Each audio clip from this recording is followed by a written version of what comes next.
आपने कहा था जब चेतना पोल्यूट होती है तो हम वैरायटी ऑफ वर्ड्स यूज़ करते हैं आउट ऑफ एक्सप्रेशन, जैसे कि anger. Go again. Okay sorry. आपने बोला था कि चेतना अगर पॉल्यूटेड होती है तो हमारे जो वर्ड्स होते हैं वो वेरी करते हैं, जैसे कि एंगर, हार्श, क्रिटिसिज्म। तो we usually see that people indulges themselves into two activities, एक तो गॉसिपिंग, दूसरा criticism. So what do we understand by criticism? Because criticism आज के टाइम पे people take it as their right, their authority और power to criticize, and it has become our casual attitude now to criticize very easily, and we do criticize very easily, knowingly or unknowingly, intentionally or unintentionally. Whatever we hear, we see or we read, we start criticizing, though it may not be always in express but in our thoughts also. So how to actually understand and what criticism is, and secondly that whether there is any positive aspect of criticism, या ये purely absolute है कि हमें करना ही नहीं चाहिए? देखिए, दो कारणों से हम किसी को क्रिटिसाइज करते हैं। पहला, या तो हम अथॉरिटी में हैं, हमारी एक रिस्पॉन्सिबिलिटी है, ड्यूटी है कि सामने वाले को करेक्ट करना है, so we give a criticism in terms of feedback. और दूसरा, हम क्रिटिसिज्म करते हैं इसलिए, है ना, क्योंकि उसके एक्शंस मुझे अच्छे नहीं लगे, हृदय में ईर्ष्या है, द्वेष है, तो मैं सहन नहीं कर पा रहा हूँ। उसको तो बोल नहीं सकते, मगर दुनिया तो है ना हमारे पास बोलने के लिए, और सब तैयार बैठे हैं। अब ताली कैसे बजेगी? जब दोनों हाथ बजेंगे तो ताली बजती है। तो मैं कूड़ा फेंकना चाहता हूँ, वो सामने एक कूड़ेदान है, वो कान देने को तैयार है, तो मैं कूड़ा फेंकूंगा, वो कूड़ा स्वीकार करेगा, तो एक परफेक्ट मैच हो जाता है वहाँ पे। तो वहाँ पे क्रिटिसिज्म हम करते हैं mainly because of envy inside heart, ईर्ष्या है, द्वेष है, सहन नहीं कर पा रहे हैं उसको। मगर हाँ, कई बार अथॉरिटीज़ भी क्रिटिसाइज करती हैं अगर उनका मोटिव यही है to help that person. Feedback देना ज़रूरी है, नहीं तो आगे चल के वो डेविएट हो सकता है, वो अपने पथ से भ्रष्ट हो जाता है ना। तो कई बार फीडबैक देना पड़ता है, ज़रूरी है वो। इसलिए बोला जाता है कि हमारी जो जीवा है उसको कुछ चाहिए, उसको फूड चाहिए। जीवा का मतलब उसको खाना चाहिए। जीवा का खाना क्या? बोलना, उसको बोलना पड़ेगा कुछ ना कुछ। तो अगर अभी इस समय हमने उसको ट्रेनिंग नहीं दी कृष्ण के बारे में बोलने की, कृष्ण कथा करने की, हरि नाम लेने की, अब उसकी बोलने की टेंडेंसी तो बनी रहेगी। तो अंत समय में क्या होगा? बुढ़ापे में फिर क्या करेंगे? फिर दुनिया भर की बातों को करते रहेंगे, है ना, पड़ोसी की बातें करेंगे, इसकी बातें करेंगे।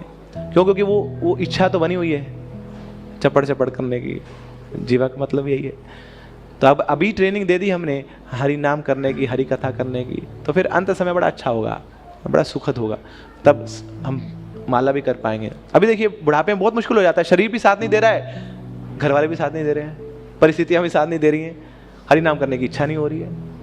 क्यों? क्योंकि ट्रेनिंग नहीं हुई। इसलिए बहुत सौभाग्यशाली हैं वो लोग जो अर्ली एज में ही भक्ति में आ जाते हैं। प्रहलाद महाराज बोलते हैं ना, कुमारात आचरित प्राज्ञा, कुमार अवस्था में भक्ति शुरू कर दीजिए ताकि उसकी लत लग जाए आपको। तो अंत समय में भी फिर वो भक्ति का प्रोसेस बड़ा ही स्मूथ होगा हमारे लिए। शरीर के ट्रांजिशंस होते रहेंगे मगर भक्ति को हम पकड़े रहेंगे। अगर आप पूछिए ना ऐसे लोगों से जिन्होंने ओल्ड एज में भक्ति स्वीकार करी, बड़ा कष्टदायी है उनके लिए, बहुत मुश्किल है भक्ति कर पाना। सीधे बैठ नहीं पा रहे हैं, है ना, यात्रा में जा नहीं पा रहे हैं, भक्तों का संग कर नहीं पा रहे हैं, और मुंह में ना बुराई करने की, निंदा करने की वो टेस्ट लगा हुआ है। अब शेर के मुंह में जब टेस्ट आया था खून का, उसको कुछ और अच्छा नहीं लगता है, उसको खाना है बस, है ना। तो ऐसे ही कुछ लोगों को ऐसे टेस्ट लगा, बस निंदा करनी है, कैसे खा जाऊं उसको, ये पार्ट खा जाऊं, यहाँ से चबा जाऊं, यहाँ खा जाऊं। तो उसका जो भोजन है ना, उसने गलत भोजन को स्वीकार किया हुआ है। मांस के समान ही है, विष है वो। वैष्णवेर निंदा शुक्रेर विष्ठा, तो ये तो मल के समान बताई गई है, दूसरों की निंदा करना। वो वैष्णव जो भगवान के बहुत निजी हैं ना, उनकी निंदा करना, उससे बड़ा घनघोर पाप बताया नहीं गया है।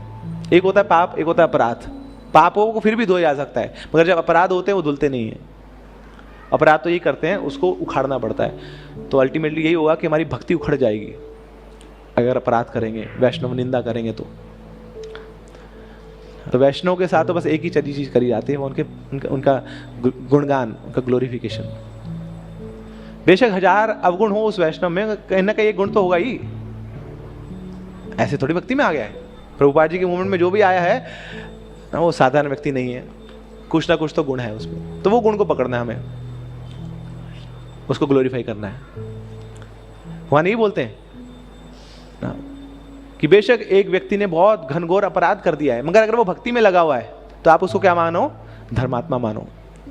क्षिप्रम भवति धर्मात्मा शाश्वत शांतिम निगच्छति कौन्तेय प्रति जानहि न मे भक्त्या प्रणश्यति। Krishna declares that my devotee never perishes. मेरे भक्त का कभी फॉल डाउन नहीं होता। हाँ, मोमेंटरीली गिर सकता है वो, परिस्थितिवश, माया इतनी शक्तिशाली है, मगर उसके बावजूद वो भक्ति में लगा रहता है, तो आप उसको धर्मात्मा मानो। तो फिर किस बात की निंदा? तो जब तक हम अथॉरिटी में नहीं है तो हमें भक्तों की निंदा से बचना चाहिए। जैसी निंदा करेंगे उसके जितने अवगुण है हमारे अंदर आ जाएंगे, ऐसा है, वो कैच करती है। तो जो जो हम बोल रहे हैं ना उसके बारे में, वो सारे अवगुण आपको दिखने लग जाएंगे। बोले देखो माला तो सही से करता नहीं है, कूदता ज़्यादा ही है, तो थोड़ी देर में आपका भी वही हल हो जाएगा, क्या बस कूदेंगे और माला में इच्छा नहीं होगी। Literally this is a proven fact, because Krishna is seeing ना, वो देख रहे हैं कि अरे ये क्या, तो मेरे भक्तों में अवगुण देख रहा है। Because Krishna is dictating some circumstances in the life of that devotee. हमें नहीं पता ना उसके कर्मों को क्या खेल है, भगवान उसके साथ क्या करना चाह रहे हैं, मगर हम जाके ना एक छवि बना देते हैं, उस पर लेबल लगाने लग जाते हैं। तो वहाँ बोलते हैं ठीक है तू उस पर लेबल लगा, मैं तेरे पर लेबल लगाऊंगा। तो जैसा तू उसके बारे में सोच रहा है ऐसे लोग तेरे बारे में सोचेंगे। तो वैष्णवों के प्रति ऐसा भाव लाना ना, निंदा का भाव ना, बहुत ही भयंकर है। इसका तो पता नहीं कितनी चर्चा हुई है हमारे आचार्यों द्वारा शास्त्रों में। वैष्णव अपराध से बचना है। निंदा इसलिए होती है क्योंकि हम सहन नहीं कर पा रहे हैं, उसकी प्रगति को सहन नहीं कर पा रहे हैं। कैसे अभी अभी नया नया भक्ति में आया, कैसे इतनी आगे बढ़ गया, कैसे उसको इतनी सेवाएं मिल गई, ये सब निंदा है। हमें ये देखना है कि हमें क्यों नहीं मिली सेवाएं, मेरे अंदर क्या कमी है ना जो मुझे सेवाएं नहीं मिल पा रही हैं। तो सेवा देने वाला कोई अथॉरिटी नहीं होता है, कोई व्यक्ति नहीं होता, सेवा देने वाले तो कृष्ण ही है। श्रीमती राधा रानी के माध्यम से सेवा मिलती है। तो जो जितना शरणागत है हरि नाम के प्रति, हरि नाम प्रभु के प्रति, हरि नाम प्रभु उसको सेवा में लगाते हैं। सुबह हम चैंटिंग करते हैं, यही तो बोलते हैं हरे कृष्णा कृष्ण कृष्ण हरे हरे, हरे राम राम राम हरे हरे, हे कृष्ण हे श्रीमती राधा रानी हे श्री राम, आप मुझे अपनी सेवा में लगाइए। तो जिसका जितना अच्छा जप होगा उतनी ही स्ट्रांगली उसको सेवा मिलेगी। सिंपल है फॉर्मूला। बाकी सब माध्यम बनते हैं, है ना, आपके कोऑर्डिनेटर, आपके आश्रय लीडर, ये सब माध्यम बनेंगे बस सेवा में लगाने के। सेवा देने वाले तो कृष्ण है ना। तो जितना अच्छा आपका जप होगा, जितनी अच्छी आपकी शरणागति होगी, जितनी स्ट्रांग आपकी इच्छा होगी भगवान से कि मुझे सेवा करनी है, तो फिर आपको कोई रोक नहीं सकता सेवा करने से। और ऐसे व्यक्ति से आप ना आपकी ईर्ष्या होगी जो सेवा कर रहा है, तो बहुत बड़ा अपराध है। कृष्ण ने उसको सेवा में लगाया है। इसलिए वैष्णव के प्रति तो एक ही ना हमारा मूल सिद्धांत होना चाहिए कि उनका ग्लोरिफिकेशन हर स्थिति में, क्योंकि किस चीज से वो आगे आया, कितनी प्रगति उसने करी है ना, हम जानते नहीं है। एक बार एक डिवोटी था, बाइक चला रहा था और रेड लाइट क्रॉस कर दी उसने। सामने पुलिस वाले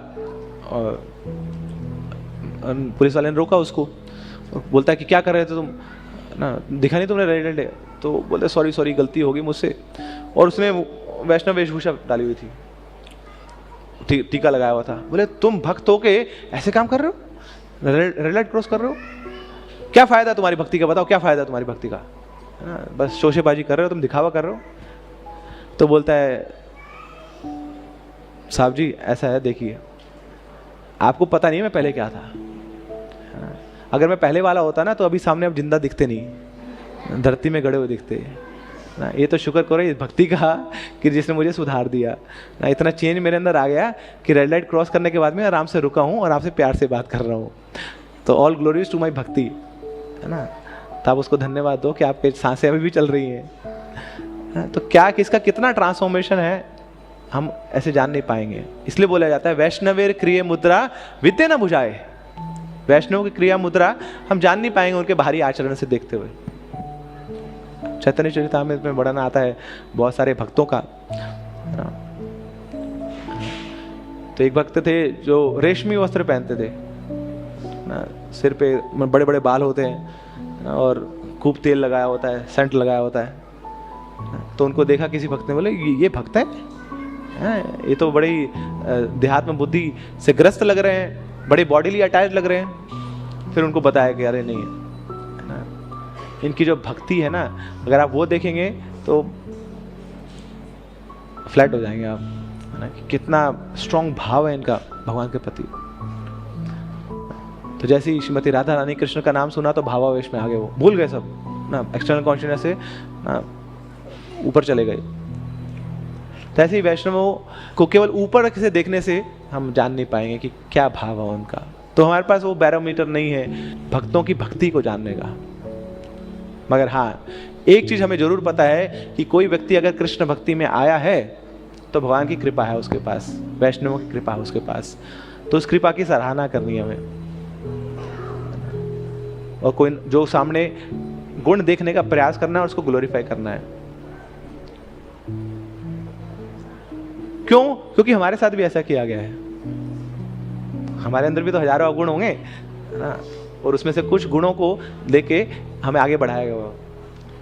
तो ऐसे ही हमें आगे दूसरे भक्तों के साथ करना है। तो इसलिए निंदा से बचना है, क्रिटिसिज्म से बचना है। जब तक हमारी अथॉरिटी नहीं है, अथॉरिटी हो है ना, तो फिर करना भी पड़ेगा, एज अ सर्विस करना पड़ेगा ना, उसको सुधारने के लिए करना पड़ेगा। गुरु का काम ही यही है ना, उसकी गलतियों को सुधारना, क्योंकि गुरु नहीं बताएंगे तो कौन बताएगा ना। गुरु आईना दिखाते हैं हमें, हमारा आईना पता कैसा बड़ा बायस्ड है, जैसा हम देखना चाहते हैं वो आईने में वही जैसे ही देखते हैं। मतलब शक्ल कैसी भी हो हमारी, फोटो के सामने देखेंगे तो फिर थोड़ा स्माइल कर ही देते हैं हम कि फोटो बड़ी अच्छी आने वाली है। नहीं, हमारा आईना ऐसा है कि हमने थोड़ा सा मेकअप मुकअप कर लिया तो हमें लगता है हम अच्छे दिख रहे हैं। That is our inherent desire. हाँ, सामने वाले को लग रहा है कितना भद्दा है यार, नाक देख इसकी पकौड़ी जैसी, फोटो खिंचवा रहा है यहाँ पे सबके सामने। बट स्टिल हमारे पास वो आईना है ना कि हमें पता है कि हम अच्छे दिखते हैं ना, उसके साथ आगे। मगर गुरु हमें बताते हैं कि भैया नहीं ना, इतने सारे गड़बड़ी हैं तेरे अंदर, उसको सुधारना है। तो गुरु एम्बेसी का काम करते हैं। एम्बेसी में जाएंगे तो बड़ी रूडली आपसे बात करेंगे, बोले आपको पता नहीं ये पेपर लाने थे आपको ना, जाओ जाओ वापस जाओ। बोले मैं बड़ी दूर से आया हूँ, मैं 3 घंटे की जर्नी कर रहा हूँ, निकल यहाँ से, सारे पेपर लेके आ तब बात करेंगे। Very rudely they talk. Why? तो भैया एम्बेसी के बाद ऊपर जाना है ना, वीज़ा लगाएंगे हम आपका, ऐसे कैसे जाने देंगे आप? पेपर पूरे करो ना, ऊपर भेज रहे हैं ना, अपलिफ्ट कर रहे हैं आपको। तो this is our duty to have all your papers in proper position. तो ऐसी गुरु का भी काम है कि हमारे अंदर जितने भी कमियां हैं ना, उसको दूर करना, उसको करेक्ट करना। कई बार प्रॉब्लम होती है, दिक्कत होती है कि ऐसे क्यों बोल दिया गुरु जी ने हमें। और गुरु का काम यही है, हमारी गलतियों को निकालना, उनको सुधारना, ताकि जब कृष्ण के पास जाएं ना क्लीन हार्ट से पहुंचे, वहां शुद्ध होके पहुंचे। तो अन्य अभिलाषिता शून्यम ज्ञान कर्मादि अनावृतम ना। तो गुरु हमेशा हमें ही मार्ग में आगे बढ़ाएंगे कि कोई और इच्छा ना करके कृष्ण के प्रति प्रेम की इच्छा करनी है, और ज्ञान के मार्ग से ऊपर उठना है, कर्म के मार्ग से ऊपर उठना है। तो गुरु इस प्रकार हमें करेक्ट कराते हैं, हमें आगे बढ़ाते हैं। तो अथॉरिटी जरूरी है क्रिटिसिज्म के लिए भी। हाँ, हमारा कंसर्न हो सकता है उस भक्त के प्रति, but we may not have influence on that person. तो 2 चीज है ना, area of concern and area of influence. कोई नया भक्त आया मंदिर में, उसने प्रणाम किया है ना, उल्टा प्रणाम कर दिया। आप ऐसे रख के प्रणाम करते हैं, वो ऐसे रख के प्रणाम कर रहा है, डीटीज को अपने राइट साइड में रख के प्रणाम कर रहा है। तो हमारे मन में इच्छा जागृत हो सकती है कि अरे इसको पता नहीं है क्या है ना, सही से नहीं कर रहा है, मगर हमारा इन्फ्लुएंस नहीं है उसके ऊपर। अब अगर आप जाके बोल भी देंगे तो उसको बड़ा बुरा महसूस होगा ना। बोले एक तो मैं मंदिर आया इतनी गर्मी में, मैं प्रणाम कर रहा हूँ झुक के, ऊपर से तू बोला उल्टा प्रणाम कर रहा है, तो उसको बुरा लगेगा। तो आपका कंसर्न हो सकता है, बट आपका इन्फ्लुएंस नहीं है वहाँ पे। हाँ, इन्फ्लुएंस कहाँ है? आपके परिवार में जो लोग होंगे उन पे हो सकता है आपका कुछ इन्फ्लुएंस हो, आपके आसपास के जो लोग हैं उन पे थोड़ा इन्फ्लुएंस हो। तो जहाँ पे इन्फ्लुएंस है वहाँ पे हम थोड़ा सा करेक्शन करने का प्रयास कर सकते हैं। मगर अगर अथॉरिटी नहीं है और ऐसा करेंगे तो व्यक्ति बहुत पीछे हट जाएगा, वहाँ संबंधों में तकरार आने लग जाएगी, खट्टे हो जाएंगे संबंध। ये हमेशा ये बार बार ब्लेम ही करता रहता है, तो अथॉरिटी की आवश्यकता है। हरे कृष्णा